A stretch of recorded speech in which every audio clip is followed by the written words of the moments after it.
So you have all this content for your presentation, but you have no idea how to organize it. Whew, that's a pickle. Luckily, I have the perfect blueprint for you to organize any presentation of any kind without fail. And it's super easy too. Folks, my name is Saad. I'm a professor and trainer in communication skills, and I've seen time and time again that if you have an organized, structured plan for your presentation, it becomes so much easier to deliver because you're not worried about missing things or worrying what section is next. You have a clear pathway through your entire presentation that helps you deliver it smoothly and with ease. Whenever you give a presentation, it should feel organized and it should feel structured. Your audience should be able to see the connection between your points and really what direction your presentation is headed. But if your presentation isn't organized, you're almost admitting to the audience that you don't have a plan for what you're presenting. And that's going to cause them to lose a lot of confidence in you because you're the one guiding them. They shouldn't expect to connect all the dots themselves. That's your job. Well, come with me and you'll see how to organize your presentation. Now, the best way to organize any presentation is through a content tree. So what's a content tree, you ask? Well, you can't plant it and it doesn't grow from the ground, but it does help you organize your presentation. Basically, a content tree is a way to map out and organize connected ideas. So when you use a content tree for a presentation, you're able to see the presentation as a complete unit and take in how all the information connects together. It helps so much in organizing your content and creating a nicely structured presentation. What people usually do when organizing a presentation is they just write out one section at a time with all of their points. And a lot of people usually go straight to writing notes or building PowerPoint slides. But the problem with that is it's too linear. You can't see everything. And when you do this, you're either scrolling up and down the screen or flipping back and forth between sections. You can't see how all of the content connects together.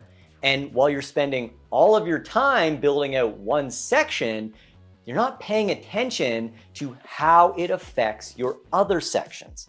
But with a content tree, you can see all of your information in one visualized diagram and how everything connects together. If some content feels out of place or it just doesn't fit, you can rearrange it and see how it works somewhere else. You can also see how one section might transition into another section. Or maybe two sections don't work together and you need to change their order. That's why a content tree works so well. It gives you total command over your presentation content and one of the best ways to organize everything. All right, so we have our content tree, but how do we structure it? Well, your content tree should always go from the most broad content to the most narrow content. So what does that mean? Well, hang on, I'm going to show you. First, start with your core message. You know, the big idea of your presentation, that overall thing that your presentation is about. And from there, you want to splinter out to about 3 to 4 main topics that are the most relevant to your core message. And make sure that you limit yourself to about 3 to 4 main topics.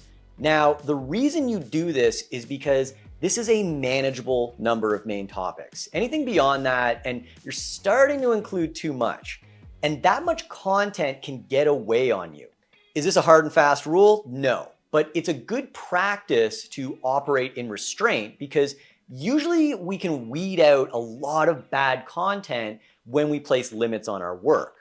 If you do find that you have too many main topics, try to eliminate some, or if you can't, try to combine a few into one main topic.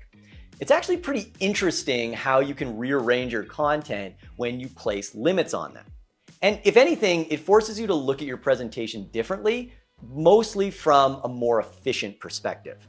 And also, it's just going to help your audience in the long run because no one wants to sit through someone droning on and on about unnecessary content. Am I doing that right now? Anyways, moving on.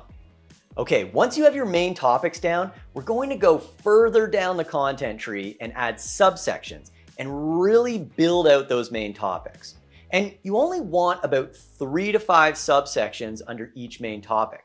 Again, operate with limits so you're not tossing every piece of content into your presentation.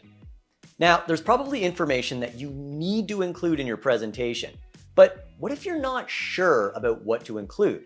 What if you don't know how you should best flesh out your subtopics? Well, here's a really easy method that you can use. In each subtopic, run through this list. First, use stats and research. Second, use stories and examples. Third, include audio and visual material. And then fourth, add your own perspective. If you include these 4 items in any subtopic, you'll be able to explain it perfectly every single time.